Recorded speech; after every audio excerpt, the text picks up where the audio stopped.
how to set timeline to deadline mode on monday.com. Hello guys and welcome to this new tutorial. In today's video, I'm going to show you how simple and easy it is to set up your timeline column to a deadline column for a person or the assignee on your board on Monday.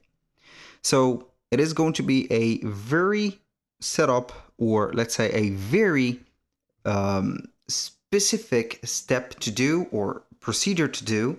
Why? Because we're going to have this as a deadline, and also it is going to be as a sort of a reminder for people who working on the board, and also set the limitation of time for them to remember them if the task is near the end of it or not.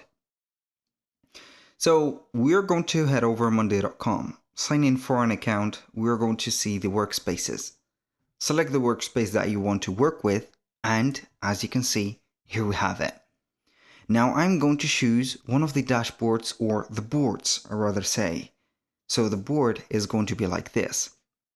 Make sure that you have at least a person, or let's say a assignee board just right there.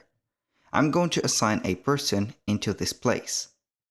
And also, we are going to have to notice that we have the lack of the timeline column for here. We're going to add it by heading over the columns and add on the user's super useful timeline.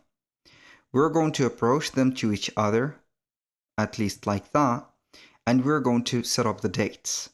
For example, the timeline of this task is going to be at least from this day, or not this day, previous day, to, let's say, this day, or like that, from here to there.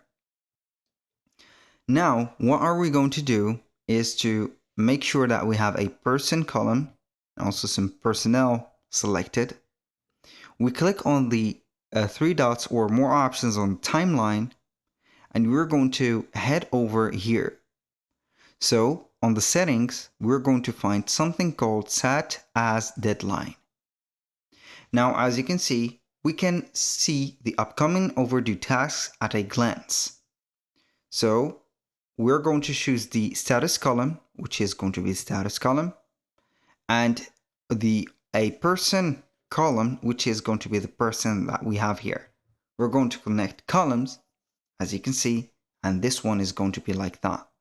So for this, it is going to be changed within the status. If I click on done, it is going to be setting up the dates. For example, I'm going to have this and that. Maybe for this one, we can go ahead and set up to this date,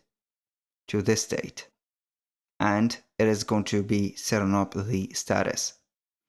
That was pretty much it for today's video. Thank you guys for watching. I hope that you have enjoyed the content, and I hope to see you soon on the next one.